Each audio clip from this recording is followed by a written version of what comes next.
Welcome into the greatest podcast ever created on the face of the earth in the United States.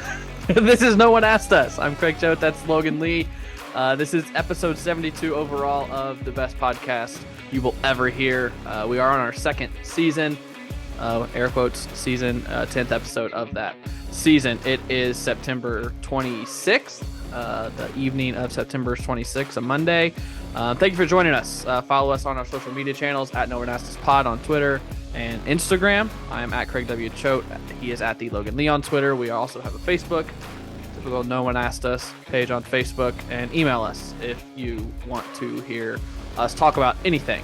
All of that is listed on YouTube in front of you if you are watching, or in the description wherever you are listening. If you are on YouTube, hit the thumbs up right down below. It's not hard.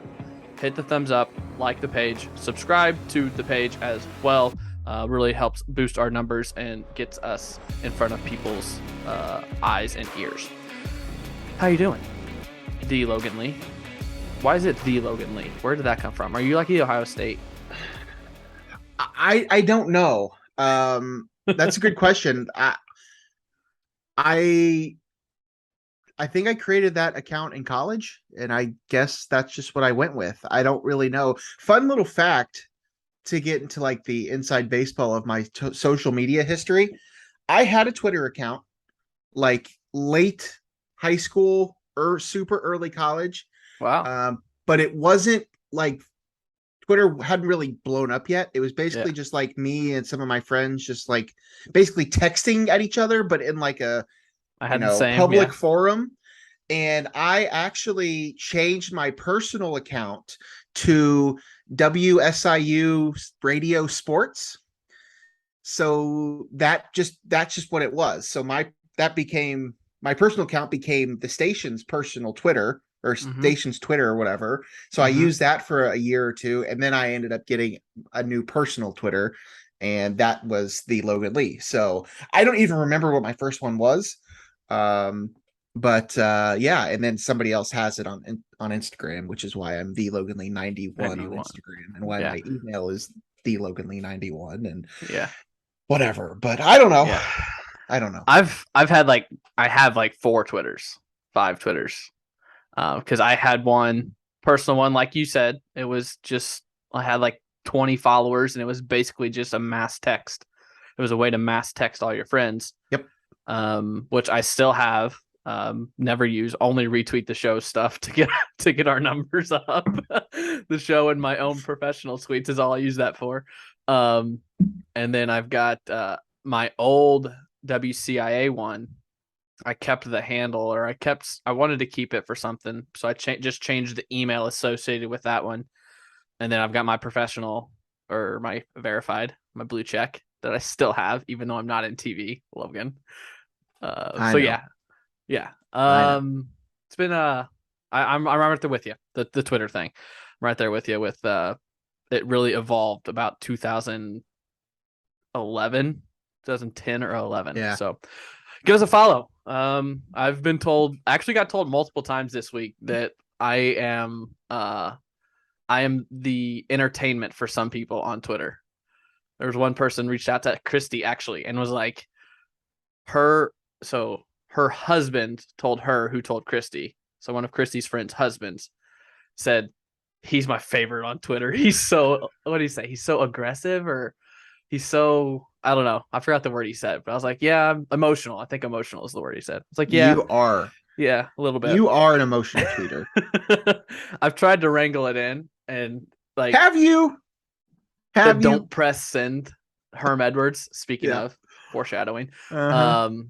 The don't press send, I'm like, I'm gonna wait and see how the game plays out. I'm gonna wait till the game's over before I jump to anything. So we're gonna talk football, Big Ten football, college football as a whole, a little bit of Illini hoops. Brett Underwood talked to the media today, and then NFL changes, MLB.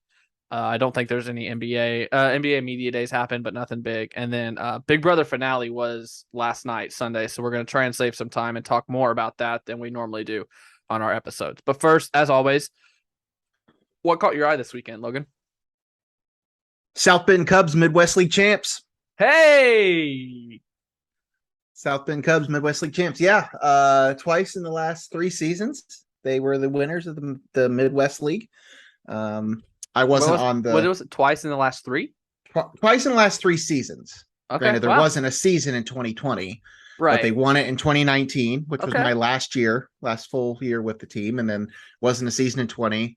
They didn't win it last year, and then they won it this year. So twice in the last 3 seasons, they won the league title, which is pretty cool. I do believe there was one player that was on the roster both times. I think, if I'm assuming correctly, I could be Chris wrong. Ekstrom? No. No. But they beat Lake County, the Indians affiliate near Cleveland. So were you there? I did not go. I did go to a couple home playoff games, but I did not go to the away games near Cleveland. But no, it was a fun ride. They had a really good second half of the season. Went out there a few times this season to watch them play. Had some good prospects that started the season at Myrtle Beach, and they played well there. And then a lot of them got promoted and kind of carried it on with South Bend. So cool for that organization. I still have several, friends and stuff there that are still with the team, with the front office and everything. So it's cool to see them. A lot of them went to the game. So shout out to them there. That ring. Some of them will be getting their second ring. Yep. So yeah, very cool. But yeah, shout out South Bend Cubs. It's pretty cool to do that. And, twice in that many years, that's not common. So yeah, cool for them. Speaking of rings, last weekend, the Louisville Florida State game on the Friday night, I ended up going to, and through connection, this, I don't know if many of our listeners know this, through a connection, most of the time when we go to Louisville things, it's in a suite that one of our, someone we know has access to. So we were in the suite on Friday night, and every suite has their waiter or waitress, whatever, server that brings your food and get your drinks and all that stuff. And she's coming in to clean stuff up, and she just makes this comment like, I was so busy tonight, I didn't even get to put my ring on. And we're like, what? And she pulls out like a box, like an engagement ring box, and opens it up. And it's a Cleveland Cavaliers 2016 NBA champion ring. I slid that thing on, and it was past my knuckle, man. It was massive. It was really cool. So that was interesting. Okay. I don't have one of those. I do have a Midwest League championship ring. Yeah, of course. That it's a little too big for me, so I didn't ever actually wear it. But I have 2 actually, because I got one for Daytona. The Daytona Cubs won the championship in 2013 when I was there. Success just follows the Logan. It does. So I actually have 2 championship rings. Someone at Notre Dame Athletics needs to recruit you. They've tried. No, I'm just kidding. Logan's price is too high. No, I'm just kidding. We'll move on. They probably should. My moment, I think everyone that listens to this podcast probably knows where I'm going with this. The Cowboys? 700. Yeah, come on now. Don't ruin the moment here. 700. Albert did it. Holy cow, he actually did it. I don't think anyone in March or whenever he signed believed that he would hit 21 home runs this season, but holy cow, he did it. We're going to talk more about it at the end of in our MLB part of the show, but that is my moment of the week. I don't like to have my moment of the week be something we're going to talk about in the show, but just too big of a moment for us to not mention it at the top of the show. I ordered a copy of the paper from that day. It's just got 700 and the picture of him looking at the dugout, and then like a poster print of it too. So those are on the way. I didn't go to bed till like 2:30 a.m. Friday night because I was like so jacked. Christy's like, why are we still awake right now? I was like, I'm too hyped up. Like that was exciting. So yeah. Question now, what do you think? Segment last week. Logan's not gonna like the answer to this. I don't want to talk about it. We asked, is mini golf or putt golf real golf? And an astounding 86.7% said no. Haters. Haterade. One simple argument. You have to have more than one club for it to be golf. That's the argument? That's my argument. I mean, I've never heard that before. If that's the art, I'm obviously didn't not know going that to this sit was an here and actual try question, to say but... that there's not that big of a difference between the two of them, because I know that there is. I was partially kidding. I did not think that it would be that big of I didn't either. difference in the results. Whatever. I mean, it's fine. I still have fun playing mini golf. So Yeah. what about, I mean, so Top Golf, Real Golf, because there's multiple clubs you can choose from, or that's a driving range. It's not like, so that's not Real Golf either. If you tell me I'm going golfing, I'm thinking, okay, you're taking a bag with 12 to 15 clubs and you're going to play 9 or 18 holes. Okay. That's when you say I'm going golfing, that's fair. I respect it. I'm not that dead set on one way or the other. I was very shocked by the number of people that didn't even want to bother to agree with me. So speaking of golf, you people. Christy took her first swings ever on Saturday. Really? Yeah. She told me. Why'd you have to ask me that? I'm putting a bad spot here. Never mind. She did I'm fantastic. sure she did great. She looked like Tiger Woods out there. That's wonderful. Good for her. Yeah. Sign her up for the tour. A couple months ago, she's like, I think I want to learn. I was like, what? You fall asleep when I watch it on TV. What? She's like, yeah, it's something that I think I can do for a long time. I was like, that's true. You can play till they're like 80-year-olds out there playing golf. So yeah, took her to the range on Saturday. I got a golf trip coming up this weekend where I'm playing 54 holes in 2 days. So I was trying to get prepared and brought her along on Saturday. So had a good time. The question this week, we are moving to back to baseball. Speaking of Albert Pujols, and this is something I thought of, I'm just curious. Do we see in our lifetime, I mean, if in the next 100 years, we'll say, do we see anyone else reach 600 career home runs? Albert just got to 700. I don't know that that's reachable of anybody that's currently playing right now. I highly doubt that. So we're going to put the number at 600. Do we see another person hit 600 career home runs? The closest active technically right now is Miguel Cabrera. He's got 506, but he's 39. Nelson Cruz has 459. He's 41. Giancarlo Stanton, he's got to go on a tear here. He's got 375 and he's 32.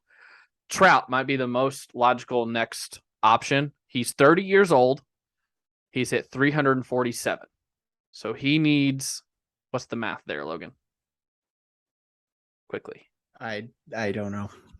I don't know. He needs 253. So if he hits 30 home runs, he needs to play for more than 8 seasons and play well for more than 8 seasons, which is definitely doable. So that's the question. Just yes or no. Do we see someone hit 600 career home runs in our lifetime? Do you want me to chime in on this, or do you want to save? Yeah, if you've got thoughts. I mean, I think the answer is yes. I think it might be too. Saying our lifetime is a long time. Granted, I mean, both of us could die tomorrow, but do I think an active MLB player will hit 600? I don't know. Yeah. But I have a hard time thinking that somebody in the next 50 to 100 years won't. I know the game has changed a little bit, so it's we probably won't see it as often. And the steroid era obviously is behind us, we think. So yeah, you're not going to see it as common as we have lately. I mean, we've had, A-Rod and Griffey and Pujols all do it within the last, decade or so. And I don't think we're going to do that again. I guess those guys didn't get to 700, but they got to at least 600. Yeah. So yeah, I don't know that an active player, because as you mentioned, those guys, the Trouts, the Stantons, the Judges, the big power hitters of today aren't probably going to get there. But that's not to say that somebody that's, in the minors right now can't, or that somebody, who knows? That's a long time. So I will say yes is the answer to that specific question. But if it was, will an active major leaguer hit 600? That may be a no. Yeah, so. I mean, it says a lot that we're on the last week of the season here. 2 players have more than 40 home runs. So hitting 40 home runs now is an accomplishment, where it was 50 or 55 10 to 15 years ago. So we're not going to get those 50 home run seasons, which I think is where my question comes from, is we're not seeing as many home runs. Yeah. So we'll put that up there tomorrow on Tuesday and let you vote on it for 5 or 6 days and see what you guys think. All right, jumping in, Illini football, just controlling win, 31-0 over Chattanooga on Thursday night, was never in doubt. It's exactly what you wanted to happen in this kind of game. Saw a couple of people saying, well, you can't take too much from this because it's an FCS school. When you're Illinois football, and these are games that have routinely been close. Now, Illinois has never lost to an FCS school, but there have been times where in 2013, SIU was a one-possession game. It was a 8-point game. Illinois won. So these are games that have notoriously been close for Illinois football. So to go out and dominate a top 10 FCS program, this isn't some Eastern Illinois, no disrespect to Eastern, but they're not very good. This isn't an Eastern Illinois. This is a top 10 FCS program, and you beat them handily. Never even close. Wasn't even from the first 10 minutes. It was over. Box score stuff here. Tommy DeVito, 23 of 31, 395 yards and 3 touchdowns. Very good day. Chase Brown, 20 carries, 108 yards, 1 touchdown for him. No other running backs really did much, but the receivers, Pat Bryant, holy smokes, have a coming out day. 6 catches, 112 yards and a touchdown. Isaiah Williams, 9 catches, 103 yards and a touchdown. Michael Marquez caught the other touchdown. No one else really had any huge numbers. But it was the first time in program history for Illinois to have a 100-yard rusher and 2 100-yard receivers in the same game. That kind of was surprising to me. Yeah. Even for Illinois football. Yeah, I mean, it is, but it's still a pretty incredible feat. Yeah. Yeah, I guess. Yeah, it is surprising. We're just trying to think back to years of teams. I mean, at some point you think that stat would have happened, but right. I guess not. So yeah, I mean, it's pretty incredible. But as we should talk about more, this defense, man. Oh my gosh. And I know tempered the expectations here. You know, it was an FCS school, but like I said, it's not just some podunk FCS. They held Chattanooga to 142 total yards, 7 first downs, 49 passing yards. I mean, it's just incredible. And for the first time since, let me see if I can get this right. I think 1920 something. I think I might have retweeted it. I want to say 1921. First time since 1921, Illinois did not allow a single touchdown in non-conference play. So Wyoming, Virginia, and Chattanooga, 0 touchdowns. I think 3 field goals is all they allowed, right? Yeah, that's right. Yeah, this defense is legit. I mean, it's good. And again, I don't want to put too much into Chattanooga, but I also don't want to discredit it. Because I do think this Chattanooga team is particularly good, especially at the FCS level. And I think at this point, we can all just accept the fact that there are several FCS teams that are probably better than some of the teams in the FBS. I don't want to... I mean, SIU is better than Northwestern, so... Yeah, clearly. I don't want to discredit it because it's still a good team. But yeah, you also just mentioned the fact that they did this to a Mountain West team and to an ACC team. A Mountain West team that is playing a lot better. Yeah. That aren't as bad as they were week 1 because they just beat someone that they were underdogs against. So they are playing better. This Illinois team's playing well. They are a couple dumb plays away from being 4-0. Granted, this is obviously the weakest part of the schedule. Everything does get more difficult from here. There's a lot of things we can look at, the future, the schedule ahead, how good teams are, how bad teams are, what teams are shaking out to be better than we thought or worse than we thought. But it's impressive. It's impressive what they're doing. This defense is pretty incredible. They have the rushing leader in the country. I mean, there's a lot here. There's talent here.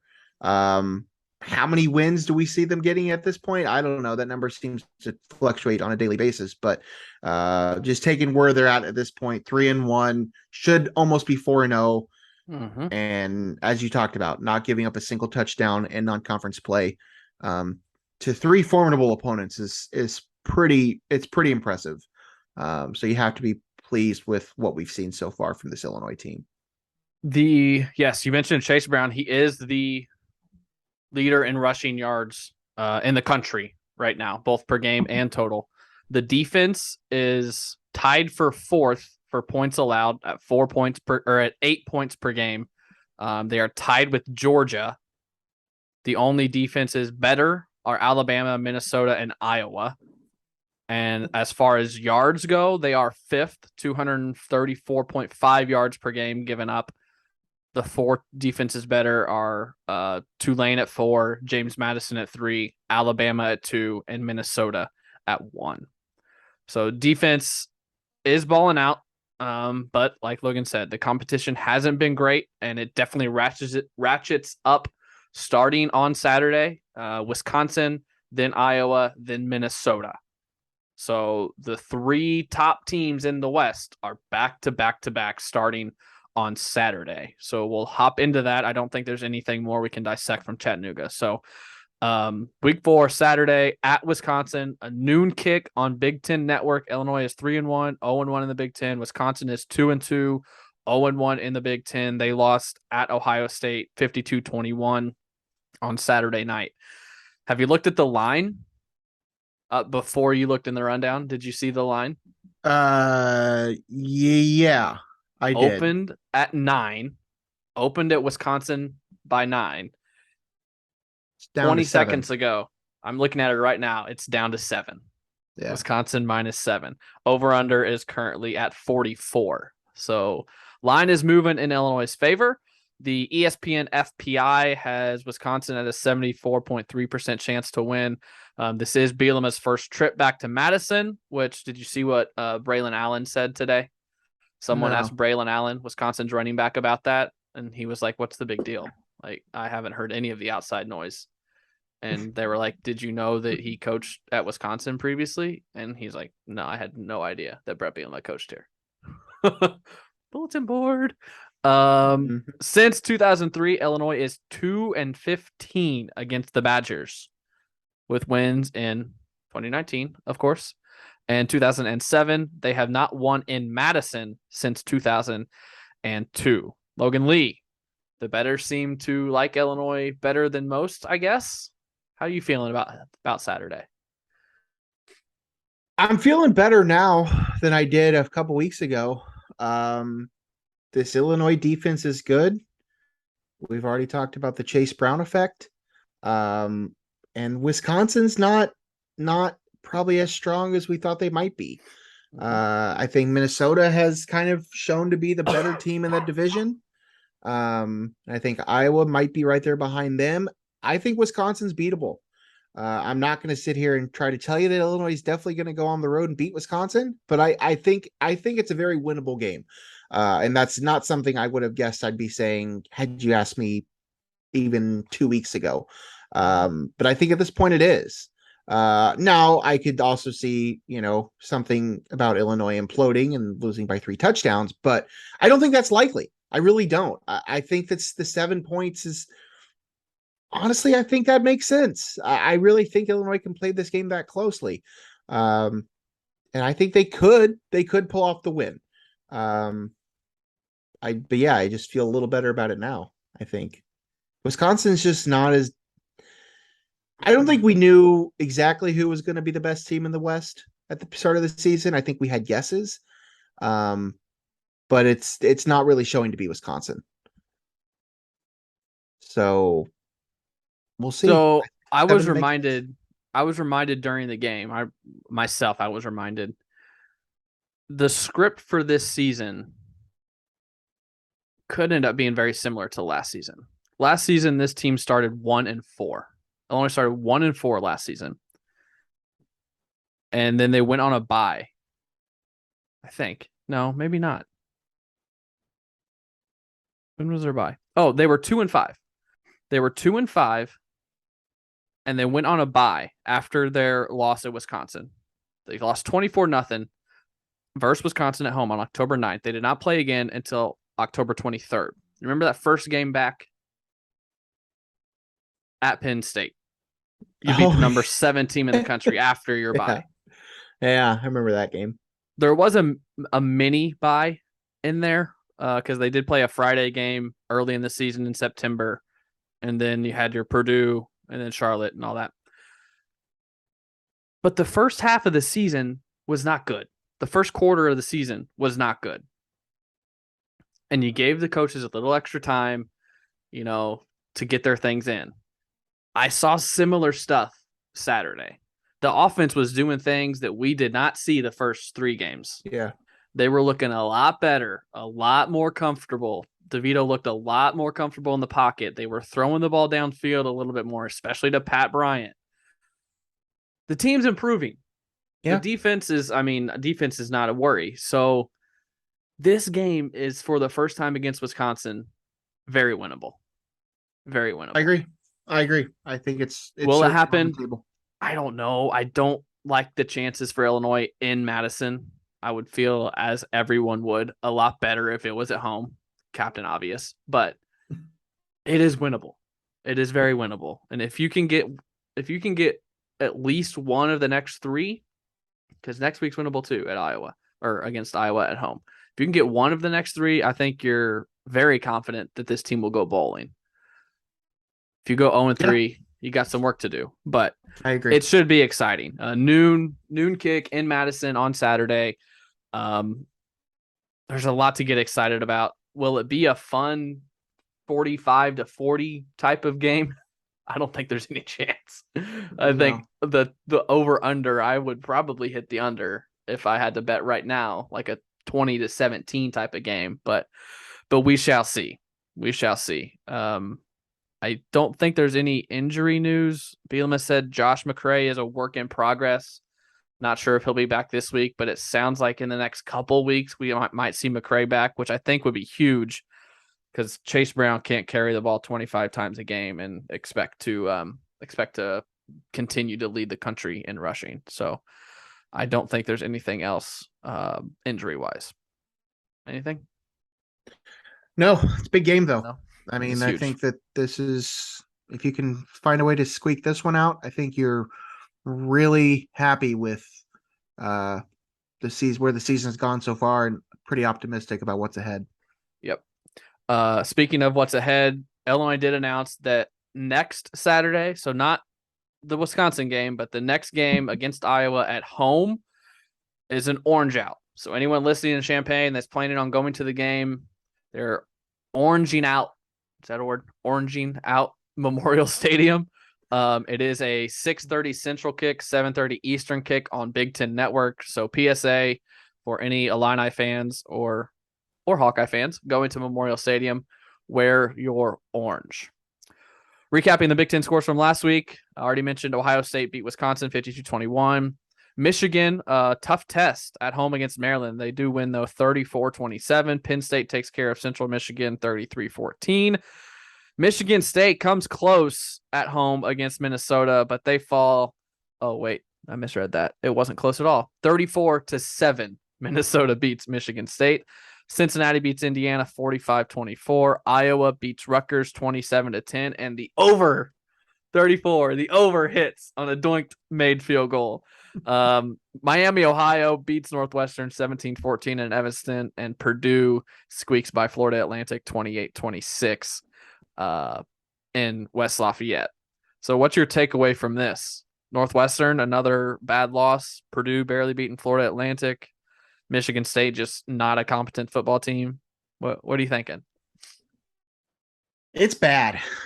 Big Ten is very top heavy. West is bad. Big Ten is very top heavy. I think they have clearly 2 of the best 5 teams or so in the country. I think Penn State is kind of in that next tier. And I think Minnesota is proving they're the best team in the West. After that, it's ugly. It's ugly. I think anybody can lose to anybody. So the West in particular is not very good. That's my takeaway. Yeah. Yeah, I think Minnesota has raised themselves to the cream of the crop. And like you said earlier, Wisconsin probably behind them with Iowa. But Purdue, who we thought might win the West, is 2-2, I think now, and haven't looked great. So I would put Purdue, and Illinois right there behind Wisconsin and Iowa for that second tier. So yeah, you had a little smirk. You sounds like you're doing your power rankings. Pretty close. Pretty close. Yeah. This week, quickly, got a couple minutes left here. Illinois at Wisconsin, Michigan at Iowa, Purdue at Minnesota, Rutgers at Ohio State, Northwestern at Penn State, Michigan State at Maryland, and Indiana at Nebraska. So we are in Big Ten play now. I think every game the rest of the year should be a conference game in the Big Ten. So power rankings are going to start changing. Going to start moving and shaking. Speaking of jumping into our Big Ten power rankings, Logan, we'll start from the bottom, 14-11. What do you got? I left my bottom the same. I might regret this decision. I left Nebraska at the bottom. I know Northwestern has now lost to two bad, well, I don't want to call Southern bad, but let's be honest, a Valley team and a Ohio Valley, or no, MAC team. I'm leaving them there. They beat Nebraska. Nebraska 14, Northwestern 13. I'm still keeping Illinois at 12 because I want them to show me they belong higher. And I think they can. I really think they can, but I have not quite seen it yet. I didn't want to separate that whole, at this point, 5 through 12 is pretty jumbled. And I just feel like, yes, Illinois has 3 wins, but I just don't feel like I've seen enough yet to move them higher. So I kept Illinois at 12 and I have Purdue still at 11. Yeah. Yeah, your reasoning is the exact same as mine for Northwestern and Nebraska. I still have Nebraska 14, still have Northwestern 13. Initially, I did switch it, but then I was like, I mean, Northwestern did beat Nebraska. Like, they're like the same team, but one team beat the other, so that one has to be ahead of the other. So Nebraska 14, Northwestern 13. I moved Indiana down 2 spots to 12. They're not good. Illinois should have beat them. They got blown out by Cincinnati. So I moved Indiana down 2 spots, and I moved Rutgers down 2 spots as well. I think they're decent, but I don't think they're great. And so I just think that the teams ahead of them are a little bit better than them. So I've got Rutgers at 11, Indiana 12, Northwestern 13, and Nebraska 14. Let's just go 10 through 6, the next 4. Okay, I do have some change here. I did leave Rutgers at 10 and Indiana at 9. This is the tier I want to put Illinois in, and I know where you have them roughly around here. And I think ultimately by the end of the season they can finish here. But as of right now, based on who they've played and who they've beaten, who they've lost, I kept Rutgers at 10, Indiana at 9. This is where I start my changing a little bit. I have now Michigan State down at 8. They moved down 3 spots. They have not shown me anything. I thought they would be a lot better than they are. So I have them down at 8, and I move Wisconsin down a spot to number 7. I know that Michigan State, Ohio State, or Michigan State, Wisconsin, and Maryland all lost to teams that are better than them. But at this point, every conference game is going to matter. So I move them down. Yep. A lot of similarities with logic here. Teams aren't in the same spot, but I do have Illinois at 10. They are up 1 spot, although they beat a FCS team. Not a huge win, but I'm with you. I need to see a little bit more because I would like to put them above a couple other teams, but I just need to see a little bit more. So Illinois is up 1 to number 10. Iowa back in the top 10. I have them at 9. Probably looking at it now, I should move them back up a little bit higher. I still need to see more from them as well. I know they beat Rutgers, but I think they had 2 defensive touchdowns. So they only scored 1 offensively or 2 offensively. So still not buying Iowa yet. But the next couple weeks could learn a lot about Iowa. Michigan State, I have down at number 8. Probably should have them below Iowa and have them at 9, but I have them at 8, down 2 spots. 10 years, $9.5 million for Mel Tucker. and this is what you get. He's had one winning season, and it was last year. I just this could end up bad for Michigan State in the long run. Yeah, really bad. It's not looking good. Purdue stays at number 7. What do we do? 10 through 6 or 10 through 7? I don't know. Purdue is at 7 for me. Didn't see a whole lot of their game. Purdue at 7? Yeah. Yeah. They're 0-1 in the conference, 2-2 overall. They barely beat Florida Atlantic. I don't know. I mean, I have them at. They were without Aiden O'Connell. He did not play. Okay. I mean, okay. I think they're better than Michigan State. You can't. I mean, that's a fair question, right? It's jumbled. As I said, literally 5 through 12. A lot of them could be interchangeable. I totally. So that's fair. I just just looking at the numbers and thinking like, okay, I mean, well, I don't know that I can totally buy putting them that high. I mean, you are lower on Iowa than I am and higher on Purdue than I am. Yeah. I think that's really where the biggest difference here is. Obviously the Illinois thing, but my Iowa take started off as a joke. Like I put them at 14 after their week 1 win, but then the next week they only scored 1 touchdown, and then the next week they only scored like 2 or 3. So I'm like, okay, maybe this isn't a joke, but yeah, like you said, I mean, Wisconsin, who we both have probably in our top 5, I think. What do you have Wisconsin at 5? I have Wisconsin at 7. Okay, Wisconsin at 7, and you have Illinois at 12, and it's a 7-point spread. Like you said, these 5 through 12, realistically, you could put them in any order, and I wouldn't question you. Yeah, we just have no idea. So I still do have Purdue at 7. I still think they are capable of being a top tier Big Ten team, but we still need to see something. Yeah. I don't know where you left off, but go ahead. 6. I have Maryland at 6. Maryland went to Ann Arbor and almost beat a Michigan team that, granted, hadn't really played anybody yet, but is still like a consensus top 5 team in the country. So I moved Maryland up a spot. I have them at 6. I have Iowa at 5.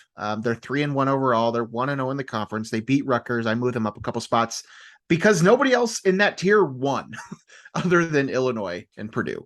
So that I have Maryland 6, Iowa 5, and then I have Minnesota, who's proven to be the best team in the West, at number 4.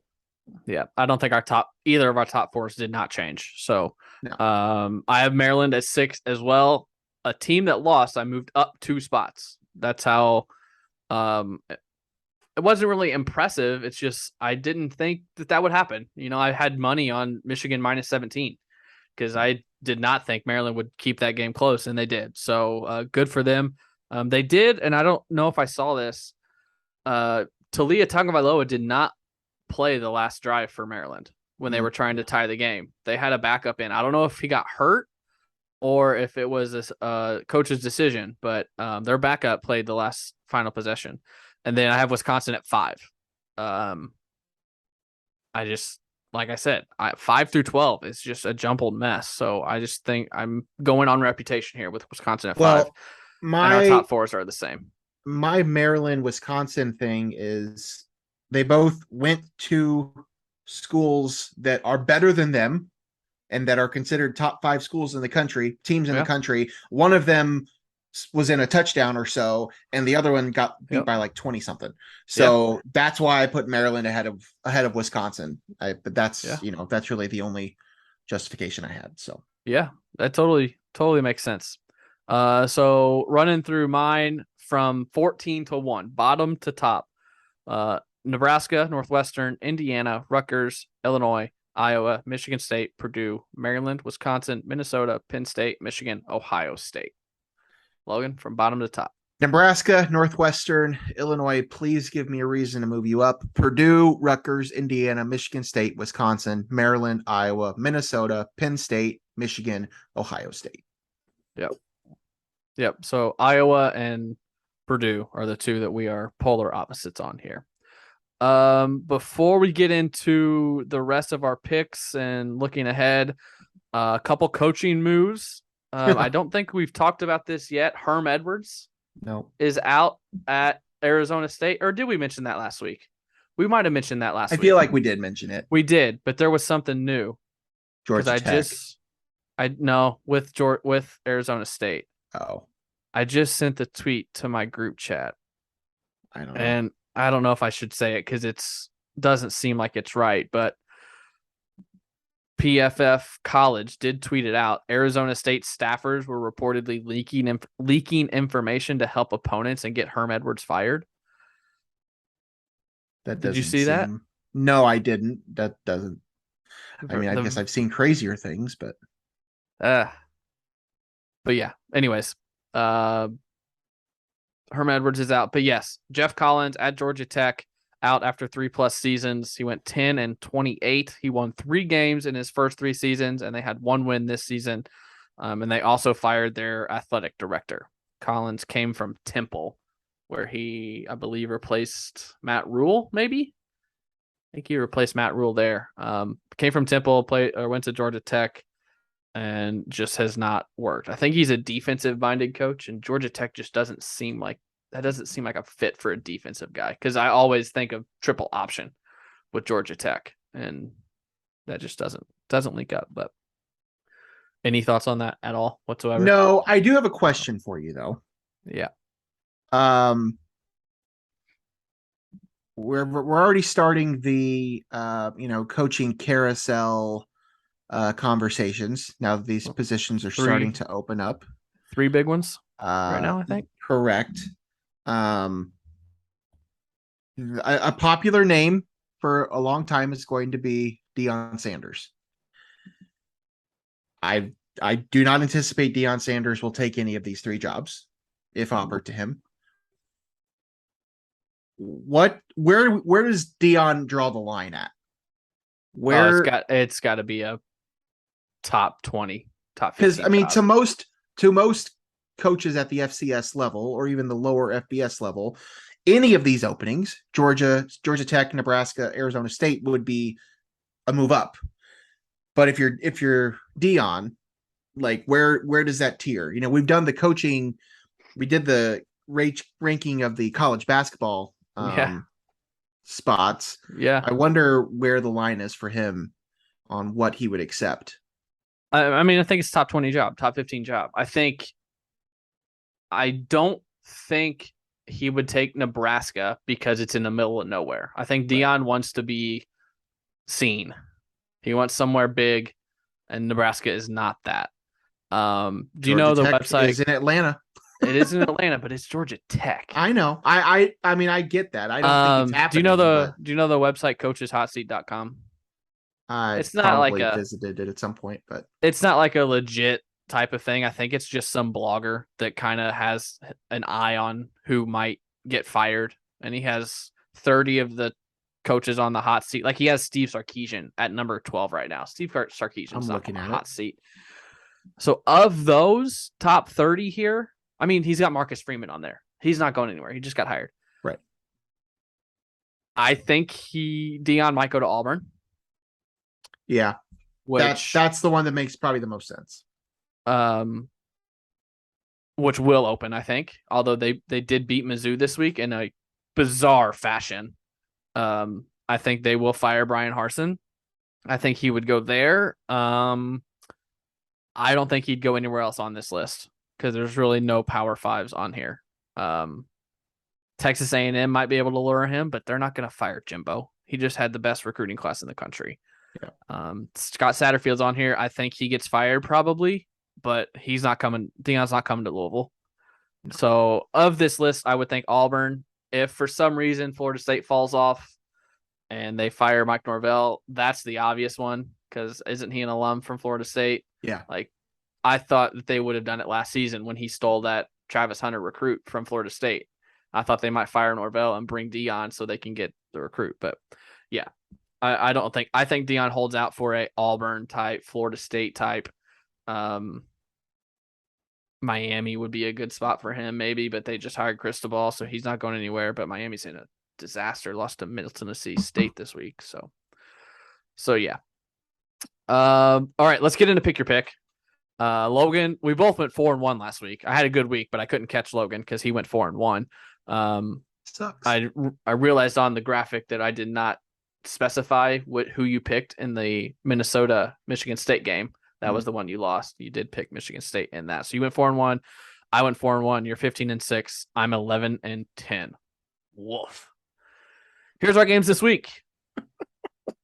Again, I went by my single-digit spread theory. So there are better games out there, but I did not put them on here. So there are a couple games that I don't think either of us would expect to be on here, but they are. Number 15, Washington, 4-0 at UCLA, 4-0. That's a late Friday game, 10:30 on Friday night. Number 7, Kentucky at number 14, Ole Miss. Both teams 4-0, noon on ESPN. Illinois at Wisconsin is on here. We already talked about that one. Number 18, Oklahoma, who's 3-1 at TCU, who's undefeated. That's noon on ABC. Texas Tech at number 25, Kansas State, 3-1, noon on Big 12 Network / ESPN Plus. Number 9, Oklahoma State, 4-0 at number 16, Baylor, 3-1, 3:30 on Fox. Number 2, Wake Forest. Number 22, Wake Forest, who's 3-1 at aforementioned number 23, Florida State, who's 4-0, 3:30 on ABC. Iowa State at Kansas, 3:30 on ESPN2. NC State at Clemson. That's where game day's at, 7:30 on ABC. And then Indiana at Nebraska, 7:30 on Fox. Let's pick that winner. How about that? I can't believe you gave us that as an option. Holy smokes. I love it. I love it. God. Brutal. You get to go first this week. Where are you going, Logan? Well, I don't particularly feel passionate about any of these 10 games. No, it's bad. And I mean that you do that strategically. So good on you for picking these 10 games. It's not that they're bad games. I mean, Indiana, Nebraska is a bad football game, but they're just, as you talked about, the spread is close on these, so it makes it difficult. With that being said, I'm going to go with a team that I think is better than what we've seen so far. Granted, they're going to go on the road. I'm going to take Oklahoma. It may be ballsy to go with that first, especially being a road team, but I think that's just the one that spoke to me the most. So I'm going to take Oklahoma on the road at TCU for my first pick. Okay. I'm going to be honest. I looked at the spreads for all of these, but that's all. I did not do any kind of research, or I have no order of who I'm going to pick these. So this could be bad this week on my part. That makes good content. The one that is throwing me for a loop, and this is where I'm going, is Wake Forest, Florida State. It's at Florida State. And if I read this right, Florida State's a 6.5 point favorite. Wake Forest almost beat Clemson. Yeah. Last week. I'm going to take Wake Forest to win this game on the road at Florida State. I saw Florida State. Interesting. I saw Florida State here. Louisville should have beat them. They did not play very well. Yeah. So I'm kind of going based on that. I'm going Wake Forest to beat Florida State. That's interesting. I had that one high, but I was going to go the other way. So that's fun. I'm glad you do that.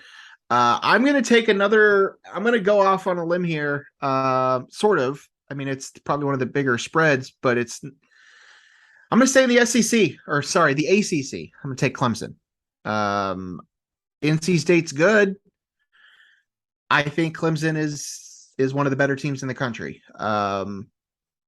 So 7 points. I'm going to take Clemson. See, I feel the same way about that as you did about the other one. I was taking NC State all day because I watched every second of the Clemson-Wake Forest game, and Clemson is not the 5th best team in the country, in my opinion. So yeah, that's fair. I like that. Okay. I'm going to the SEC and give me Hottie Toddy to beat Kentucky. Wow. Kentucky, a top 10 team in the country. Ole Miss, top 15 team in the country. Ole Miss is a 6.5 point favorite as of now. I don't think Kentucky's a top 10 team. I really don't. So give me Ole Miss. Interesting. I did not want any part of that one. And I was probably going to go the other way. So that's good. Okay. Let's do this. This team is not favored to win this game. This team is going to go on the road. Illinois? This is an awful game that we're picking. Indiana. Oh. I'm taking Indiana at Nebraska. Nebraska's bad. I think Indiana is at least respectable. Indiana is favored by 5.5 if you don't have the number in front of you. Yeah. No, what did I say? Indiana? Nebraska's favored. Nebraska's favored by 5.5. Yeah. I'm taking Indiana. Again, reminder, we're not picking against the spread here. We're just No. We're just picking the winner. But I'm going to take Indiana. I think they're the better team in that game. Nebraska's really bad. Indiana did not look great against Cincinnati. Fun fact, I was doing a little research. If the season ended today and it was a 12-team playoff, I think Cincinnati's still the 12th team. And they're not even a top 25 team this year. Really? Because they're going to go to the 6. If they go to the 6, yeah, it has to be 6 conference champions. If that mold was in play today, there's nobody else. There's not a single non-Power 5. The only non-Power 5 school in the top 25 is BYU, and they're currently still an independent, so they wouldn't even count. So Cincinnati is the highest. They're not even in the top 25, but they're the highest, most receiving votes of any of the non-Power 5 schools. So if that mold was in play today, I do believe Cincinnati would probably be in the playoff. So fun fact. Moving on.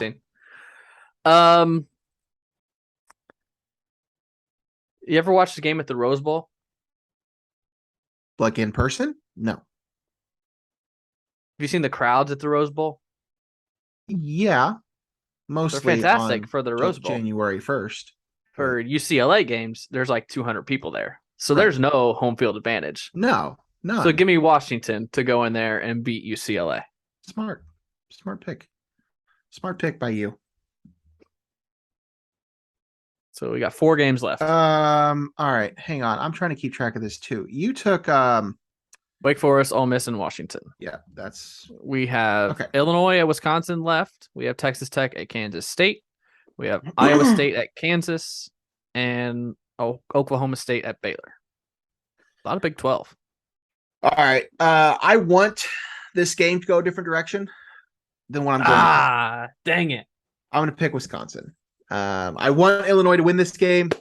I think they can, but I think the smart money is on Wisconsin, and I think that's more likely than some of these other games coming up. So I'm going to take Wisconsin over the Illini for my 4th pick.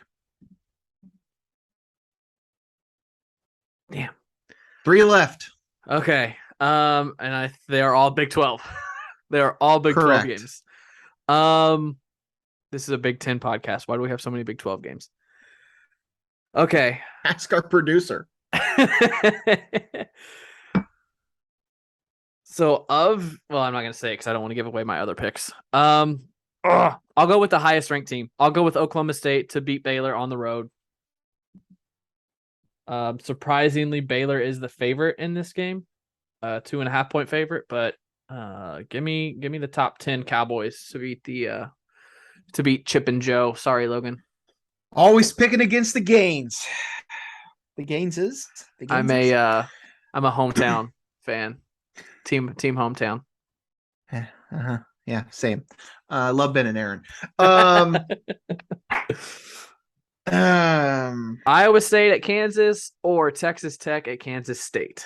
Have you been to Laurel, Mississippi? No. Me either. Would love to go though. Seems like a lovely town. All right, I'm going to take. Let's have some fun with this. Rock chalk, baby. Dang Chalk. I'll take Kansas over Iowa State. Kansas is at home. Kansas is playing the best football they have since whatever year that was. Years ago. Whoa, what was the coach's name? I don't even remember. My gosh, what was his name? It was the year that Kansas and Missouri were both top 5. I remember that. Eric Mangino, maybe? No, that was the Jets' old coach. Mark Mangino? I I don't remember. I don't remember when that wasn't the Charlie Weiss era, was it? That was before him. Mark Mangino was the Kansas coach. What year was that? 2007, maybe. Okay. Yeah, 2007. They went 12-1. They finished number 7 in both polls. I don't know that they're that good this year, but for the fun of it, I'm gonna let it ride. I'm gonna keep riding the Jayhawks. So I'll take Kansas over Iowa State. Did you see what I tweeted last week? I think I've unfollowed you on Twitter. So no, whoa. No, I didn't. I don't know what you said. Fox. I probably did, but Fox College Football tweeted out the longest drought without being ranked. Let me see if I can find it real quick. It was in an article on The Athletic today too. I read it there as well. Illinois was second, I believe. I'm trying to scroll through my Twitter. I tweet way too freaking much. Yeah, I've noticed. Me too. Illinois was second, but long story without finding it. Kansas was first. Kansas has the longest drought of being ranked in college football, and that streak is about to end. For sure, because Kansas, especially if they win this week, Kansas will be ranked. I have it right here. 26th. I have it right here. Yep. The last time Kansas was ranked in the top 25 was October 18th, 2009. That was the year we were talking about. No, that was 2007. Oh, you're right. Okay, you're right. Illinois was 2011. Rutgers is next, 2012. Oregon State, 2013. Then Vanderbilt, Georgia Tech, Arizona, South Carolina, Texas Tech, and Duke are the other teams in that top 10. Yeah, Kansas and Oregon State could very easily be ranked by the end of this season in the next couple of weeks, because Oregon State was very close to beating USC on Saturday night. Okay, so you took Kansas. I'll take Kansas State. I watched the end of the Kansas State-Oklahoma game, and what do you know? Adrian Martinez is a great college quarterback. Surprise, surprise. You never would have guessed it when he was at Nebraska, but that dude balled out in the upset of Oklahoma. So I'll take Kansas State. Running through it, Logan has Oklahoma over TCU, Clemson over NC State, Indiana over Nebraska, Wisconsin to beat Illinois, and Kansas to stay undefeated and beat Iowa State. I have Wake Forest beating Florida State, Ole Miss getting the best of Kentucky, Washington taking care of UCLA, Oklahoma State over Baylor, and Kansas State over Texas Tech. That is pick your pick. Anything else college football? College football? No? I don't think so. I don't think so.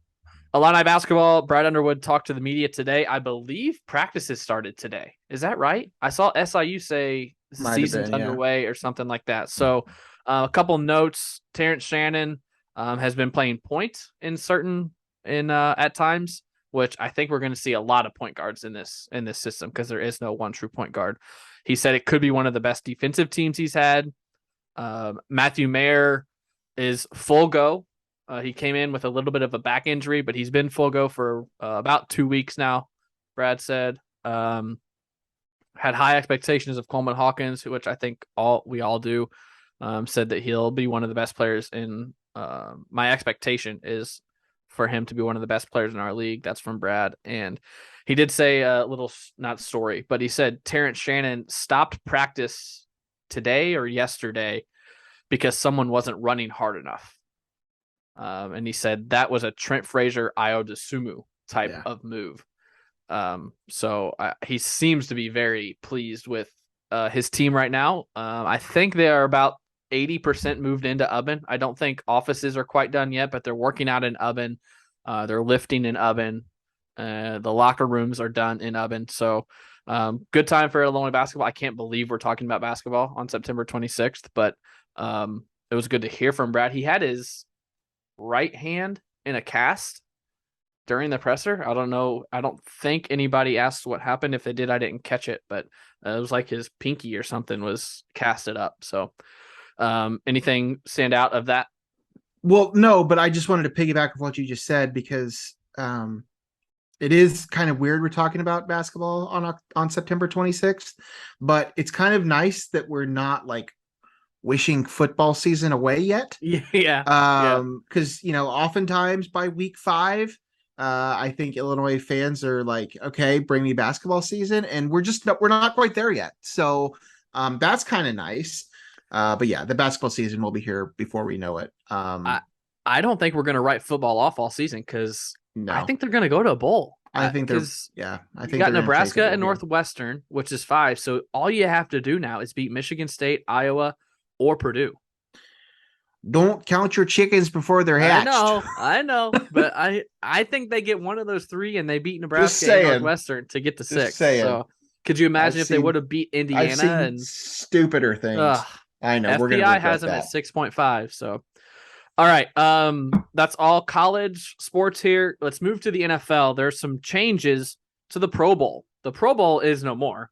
Thank God. The Pro Bowl games. I used to love the Pro Bowl, man. When I was like really young, like junior high age, I loved the Pro Bowl, and I don't know why, but I did. But it has changed to the Pro Bowl games, which includes skill competitions. I don't think they released what kind yet, but then it'll be a flag football game that will kind of cap off the festivities. So needed change. Pro Bowl didn't mean anything anymore. No one wanted to play in it. It was crap. So needed changes. Not surprising changes either. Glad to see NFL finally bit the bullet and did away with it. Yeah, I agree. I mean, I'm pro All-Star games, but the NFL, with the way the sport is and the schedule is, I was out of it. I didn't really care at that point ever.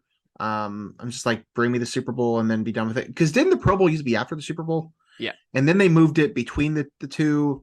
And I was over it. Like I was ready for baseball by that point. So I love the baseball All-Star game. I love the basketball All-Star game.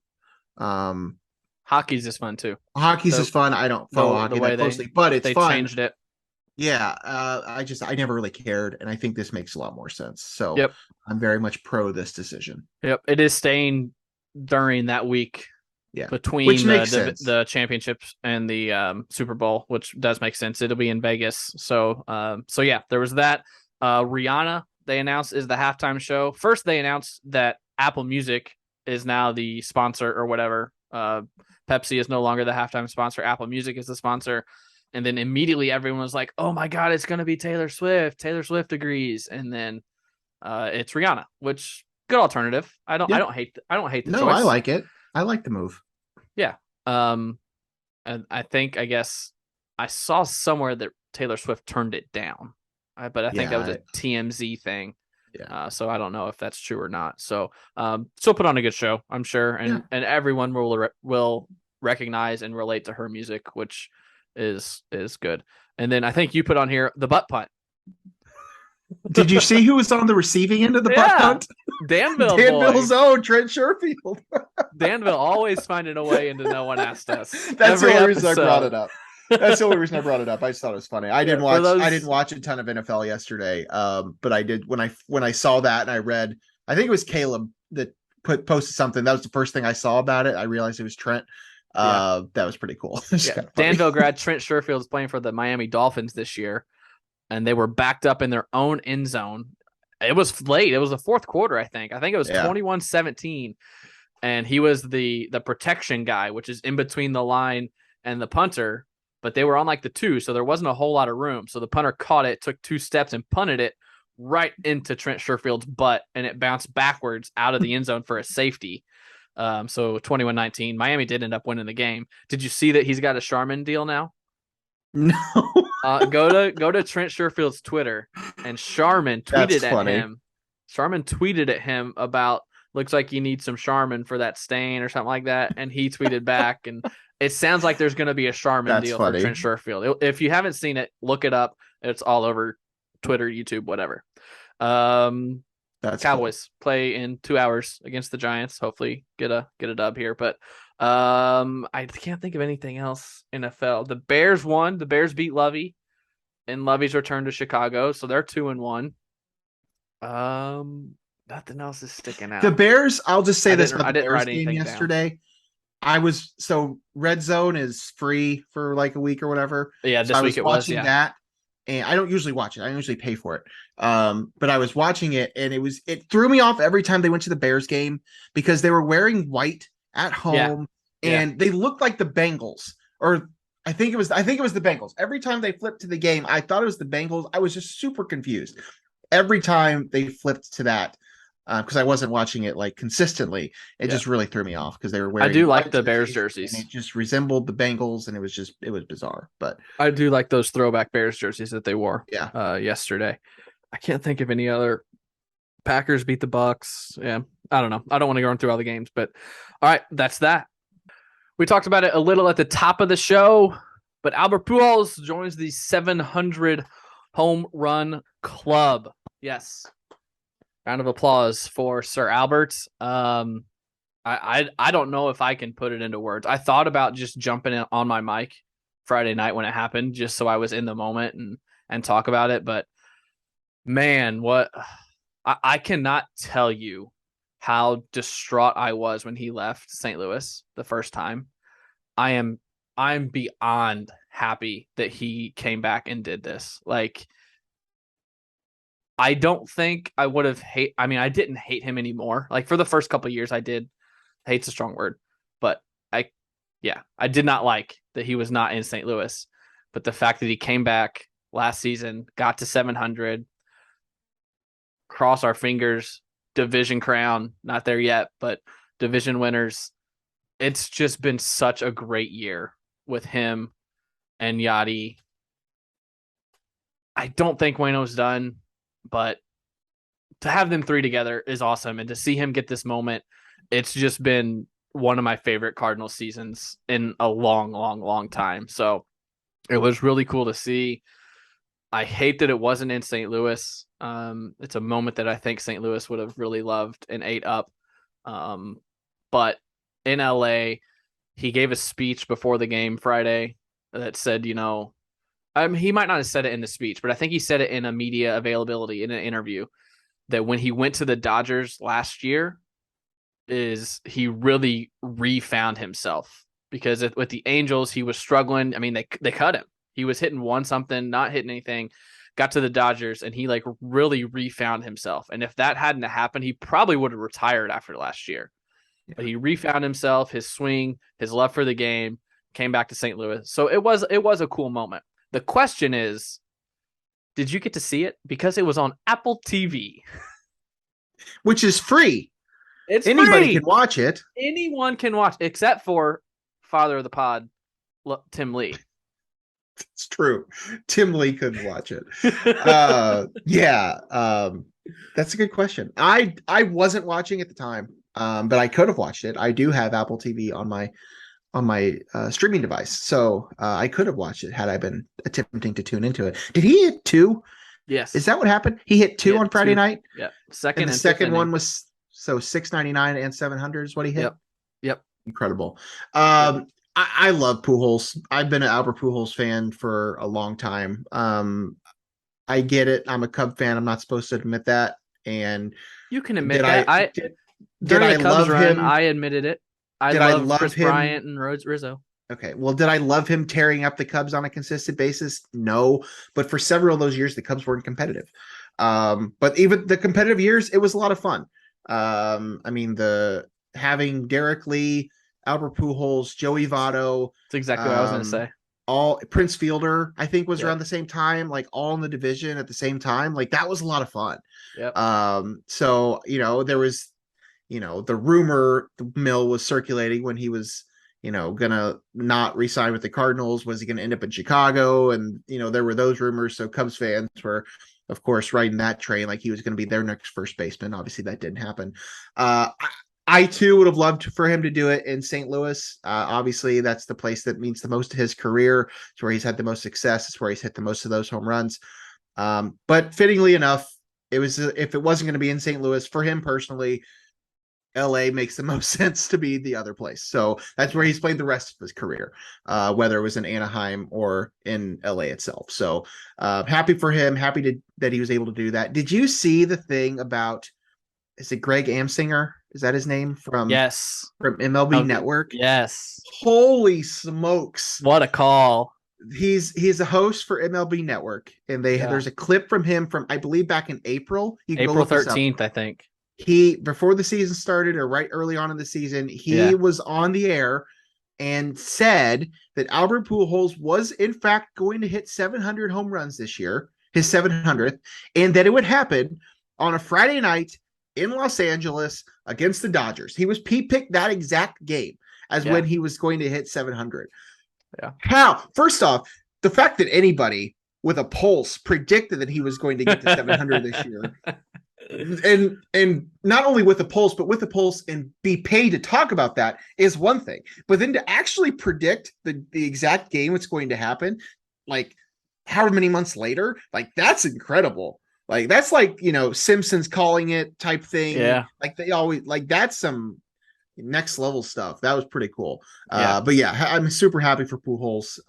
Only 4 guys have got that 700. Mm-hmm. So that is some absolute rare air. We've already talked about it before, but yeah, I think he's the greatest right-handed hitter of all time. That's what I was going to say. I think this cements it. I think it does. Happy for him, happy for his family. That's, such a good career. And to be able to, he still has a postseason run in him, probably, hopefully for you. So, and the fact that he's not only, he's crushed lefties, but he's hit some of these against right-handed pitching. 700 was a righty. Yeah. So the only thing actually Singer didn't get right was that he said it would be against pitcher. Kershaw. Yeah. But one of the stats that came out after was the first one, 699 was against Andrew Heaney, lefty. Yep. And 700 was against Phil Bickford, righty, which was 699 was his 200th home run against a lefty, and 700 was his 500th home run against a righty. So he's got 500 home runs against righties and 200 against lefties. Wow, I guess I didn't realize that. Yeah, that's what the tweet said. I'm trying to find it on his Baseball Reference, but I can't find it. But what I did find was 466 home runs for the Cardinals, 222 for the Angels, 12 for the Dodgers. So this is his first monumental home run with the Cardinals, because he hit his 500th home run with the Angels. He hit his 600th home run with the Angels. He got his 3,000th career hit with the Angels or the Dodgers, one of the two, probably the Angels. That stat is correct. 500 against right-handed pitching and 200 against left-handed pitching. Exactly. Yeah. Crazy. But yeah, this is his first milestone home run with the Cardinals organization. So I would have loved for it to be in St. Louis, but it was not. Did you see that the guy who caught it left the stadium with it? Yep. And he's holding on to it. Good for him. I tweeted, typical Dodgers fan, what a douche, but that's totally the right move. Yeah. That's worth so much more than anything he could have got. The guy that caught the Judge home run caught so much crap. Yeah. For that's not even a milestone one, right? Or whatever it was. It was not even 61. It was. Yeah. Was it even 60? Was that what it was? Whatever. It was 60, I think. Yeah, like that guy caught a lot of crap for that, for just giving it away for an autograph, a couple autographs and a picture. Yeah. So yeah. Okay, here's the question. Move. That's the what move. would you want? What would your request be? I don't know. It's not something I've ever really thought about. There's part of me that just says keep it and put it on an auction somewhere and get all the money you can from it. That's probably what I would do. Mm-hmm. Depending on the situation, if it was like at a Cubs game or something, if it was a Cubs player, I don't know. I would definitely start with something like season tickets for life or something like that. That was mine. Lifetime season tickets. That would be the only thing. But realistically, I don't know. Maybe that maybe be the only counter argument. But even then, I'd have to do the math on that to figure out how much that's worth compared. Maybe that's what he's doing. Taking it home, doing some math. I wouldn't do anything with it right away. I would absolutely take it home. I don't care what Pujols or the Cardinals offered. I would get it appraised, unless it absolutely blew you away. Get it. Yep. Yeah, take it and figure it out later. Yep, get it appraised, see what it might actually be worth. But I would my starter would be, obviously meeting Albert. Oh yeah, for sure. Meeting the team, getting some autographs and season tickets for life, for sure. I would almost feel a little guilty though by doing that, because then I feel like they're gonna want the ball, and I don't know. Oh no, I would not have done it that night. I would say, okay. Yeah, when you finally decide what you want, my top 2 must-haves are meeting the team, like going in the clubhouse, giving him the ball and season tickets, and then we'll go from there. Like those are not like no non-starters. I would have to get those two things. Yeah. And then we talk. Fair. That's I think Albert said he doesn't even care. Like he doesn't even want it. Yeah. So it'll probably end up in the Hall of Fame or something. Yeah. Speaking of Judge, he is still searching for 61. I think 5 straight games without a home run now. So he's still there. Everyone was hoping that he would do it last night because it was Sunday Night Baseball, ESPN against the Red Sox. But he did not. So he's got 12 games? No, not 12 games. 10 games left, maybe. I mean, he'll get there, right? He'll hit 2 more. He'll get 62. I would think so, but he's hitting a lot of doubles right now. So yeah, every time I turn it on to tune in to watch him, he's hitting he hits another double. So yeah, we do have a couple of clinched postseason spots. In the AL, the Astros have won the West. The Yankees have clinched a berth in the playoffs, and the Guardians have never missed the postseason. The Guardians have clinched the AL Central for their playoff. The youngest team in baseball, the Guardians have clinched the AL Central. In the NL, the Mets and Braves have both clinched berths. They are still battling for the East crown, which will get them a bye. So whoever wins it will get a bye. Whoever loses it will have to face either probably who would they face? How does that work? Which one are we talking about? Whoever loses the East will probably face the Padres in the divisional round, and the Cardinals will probably face the Phillies in the divisional round. The Dodgers have clinched the West and also clinched home field advantage with their win over the Cardinals yesterday. So the NL Central is still up for grabs. Actually, I guess I should pull up the standings if we're talking about this. NL Central is still up for grabs. Cardinals are 6.5. Elimination number, magic number is 3. And they play the Brewers starting tomorrow for 2 games. So the Cardinals could clinch on Wednesday if they win.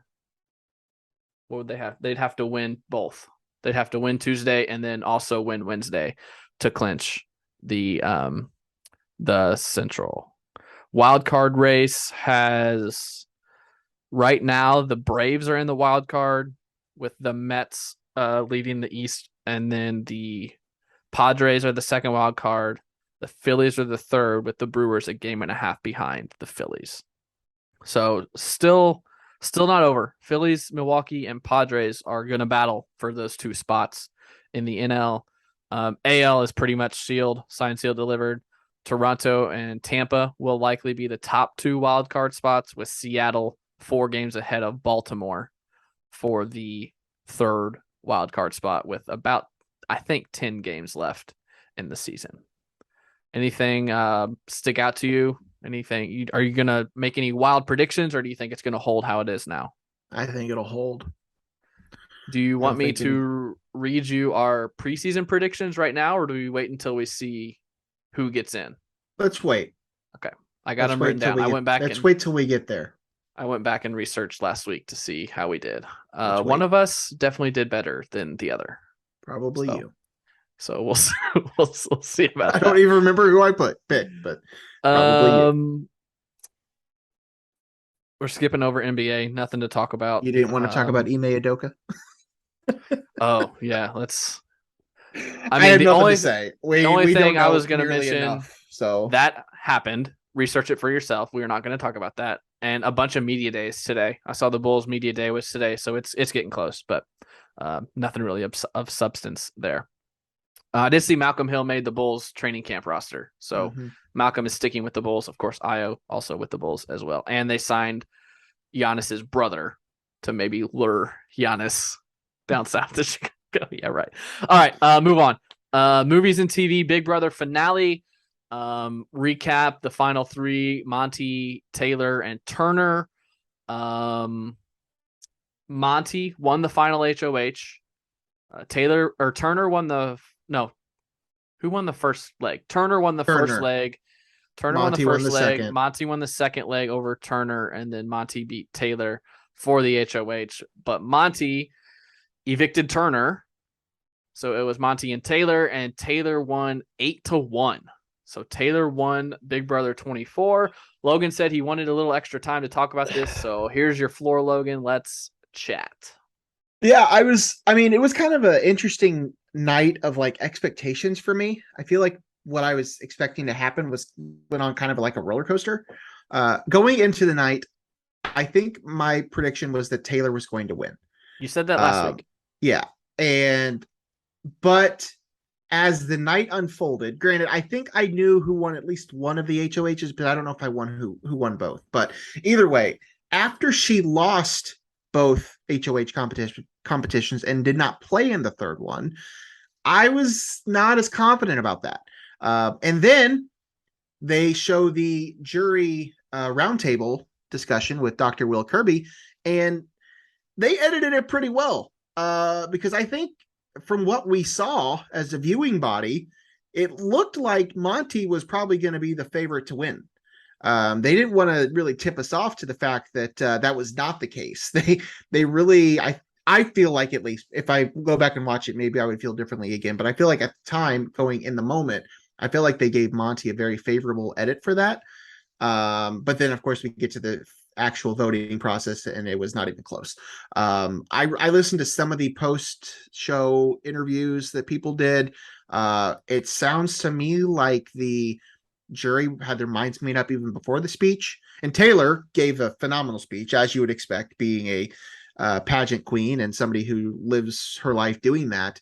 I figured she was going to give a tremendous speech, but it sounds like the jury's mind was made up even before that happened. Turner was the only one that voted for Monty, but he didn't really get a chance to talk to the others and figure out what they were going to do. And he voted for the guy who he was closest to. And he says that he thought that Monty was going to win, so he wanted to be on the right side of the vote.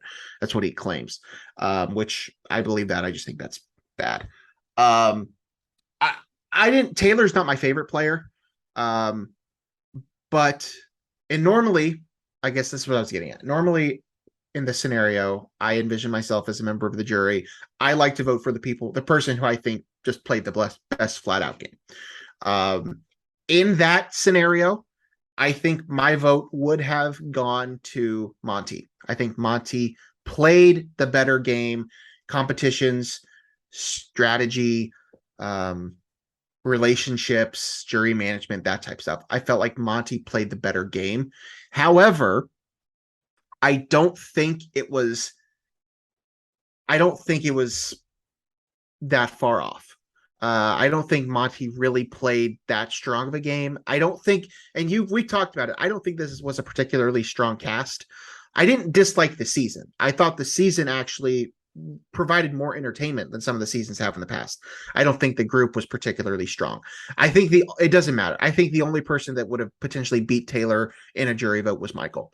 And I think at that point, when all Taylor had been through, the way that she was treated at the beginning of the game, the way she fought, was on the block 5 times, kept the relationships going. I know that there are some people that weren't fans of her, but when it's all said and done, I don't have any issues with her winning the game. I think that maybe Monty has an argument, but clearly the people that were voting didn't seem to think so. So that's my take. Do you agree? Comments? Crickets? Anything? I mean, I let my thoughts on Taylor out last week. I think I'm gonna sound so like I don't know what the word is, but I think people let the early controversies with her cloud their judgment of the rest of the game. Could have been. You know, she was getting picked on and things were said about her early in the game, so people were trying to protect her for some of the game, I believe. Sure. In my mind, and it's this way with Big Brother, it's this way with Survivor, it's about how you play the game. Monty won 3 HOHs, 2 vetoes. Taylor won 2 HOHs, and I don't see any vetoes on here. Yes, she was nominated 5 times. One of those was against Kyle when he was not. No one was voting to evict Taylor during that week because of what happened. it's another one of those things where I don't think the best player won. And it's been that way for Big Brother for the last couple seasons. It's been that way for Survivor for the last couple seasons. And I know it's the jury and it's everyone's thought of who the best player was is different and what outweighs what. My vote was for Monty. I didn't think Taylor played that well of a game. I think she rode with a lot of other people. Like she had a huge alliance that she didn't what's the word I'm looking for? Create the plans? That's not the word I'm looking for. Mastermind. She wasn't the mastermind. Yeah. No. Monty wasn't either though. That's the thing. Yes, Monty won a few more competitions down the stretch. I will give him that. And that might have been strategic. That's where Michael screwed up, and what Monty did well is that Michael was too strong early on and Monty waited. Yeah. But I don't know that Monty was particularly heavily involved in some of these things either. He sent Michael home. He did, yes. He used the veto. Correct. I get it. That's what I'm saying. I agree with you in that I do think Monty was the better overall player, and I think Monty did have a slightly better resume. But I don't think his resume was that much stronger than Taylor's to not reward Taylor for what she did. I agree. I don't. The only person that should have won instead of Taylor is Michael, and he wasn't there. Yes. So yes, I'm not surprised Taylor won. I'm surprised it was 8-1. I saw a 6-3, 5-4. I think that was if what Turner said in his post game interview with Derek and Cody last night is true. I don't like it, but he basically jury house decided before they went to the finale. Correct. That they were all going to vote for. I hate it. If that's what actually happened, I hate it. I hate it when it's in the game, and I especially hate it when it's at the end of the game. Now, I get it. If they decided already that 5 people are going to do it, and they know that going into it, okay, I guess whatever. But I don't like that either.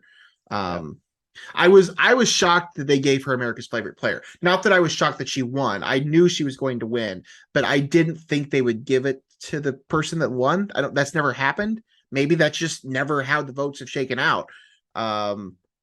But I expected her to win America's favorite player, but I didn't think they would give it to her if she won the game. I figured they would give it to somebody else. But then when I heard that the other option, one of them was Kyle, I'm like, well, that's not happening. So I guess, Michael made the most sense to me, but she wasn't my favorite either, but I don't have any ill feelings towards her play necessarily. I just don't think it was a particularly great cast, but I do think it was a stronger season than what some people are giving credit for. So yeah, I think a lot of it came down to the early first 3 weeks when the treatment of her. I agree. Which we weren't in the house. We don't watch live. That feeds. Was a factor early on, but I don't know that was still a factor at the end. It probably was when it came down to the jury votes, but they could have evicted her anytime they wanted to. They kept her in the house. She wasn't winning competitions. No, she did, and that's why she stayed in the house, because it was the thing where we can get her out next week. She's always going to be a target. She's always going to be out there. We can get her out. Sometimes that's all that matters. Yeah. So I didn't like the season, in my personal opinion. I liked last season a lot. I know you say that it wasn't as much fun because the cookout ran the house and it was just going to happen every predictable. week. I might have enjoyed some of that cast more, but it was very predictable. This season, I didn't feel like was predictable at all, especially once Michael got out. I think it was very unpredictable, and I think they did a lot of things from a production standpoint this year that I think made it a more entertaining season. So that's where I'm at. Before we sign off, I did go see the infamous "Don't Worry, Darling." Yesterday, 38% on Rotten Tomatoes. Say, okay, hear me out. I don't think it's that bad. It's gotten a higher audience score than it has critic score. I don't think it's particularly great. I do think that they did not achieve what they were hoping to achieve with this movie. I don't think it works on the level they thought it was going to work. But it's good, has good performances. It's shot well. It's a fun time. It's not the great movie that I was hoping it would be though. So it's fine. I think I originally gave it like a 76 out of 100. I don't know if I don't know. Wow. That's just kind of, it's a high number. I think it's probably should actually score lower than that, but that's just kind of what I walked out of there with it. But it's fine. I don't recommend people not seeing it. Harry Styles, I was interested to see like what the turnout would be. In my theater, it was full. The audience was particularly young. They were clearly there for one reason and one reason only. And the one reason they were there, not a very good actor. Just wasn't cast right. But they screamed for him, man. As soon as he came on screen and when his name flashed across the screen at the closing credits. No, Harry Styles. Oh, the other I didn't know he was in that movie. Yeah. Where have you been? Did you not watch Spitgate? Come on. He was the one that spit on Chris Pine. Yeah, he's very much a part of this movie. He's a big part of this movie. I should have said Nick Kroll instead of Chris Pine. Nick Kroll also in the movie. But anyway, it's fine. It's not nearly as bad as what critics are making it out to be. You're not going to love it, people, but it's fine. Go see it. That's right. I saw Elvis is now streaming, so probably going to watch that. It's an all right time. It's an all right time. I enjoyed it. If you're an Elvis fan, you'll love it. I'm trying to think. Survivor started. Don't love the cast. We'll see what happens. You're too quick to judge. I know. All right. Whatever. I'm trying to think of anything else. Tom Brady has not been unmasked on The Masked Singer yet. Let you know when and if that happens. So can't wait. All right, now we're just rambling about random TV shows that probably hardly any of our audience watches, or we might not even have an audience left at this point. This has been a long show. So we are going to sign off. Give us a follow, give us a like, subscribe to all of our channels, all that good stuff. You can find our social media pages in the description, or if you're watching on YouTube, they are right in front of your eyes on the screen as well. Anything else? No? Nope. Okay. For Logan Lee, I'm Craig Choate, episode 72 of No One Asked Us in the books. Hang on tight, Florida. You're going to be all right.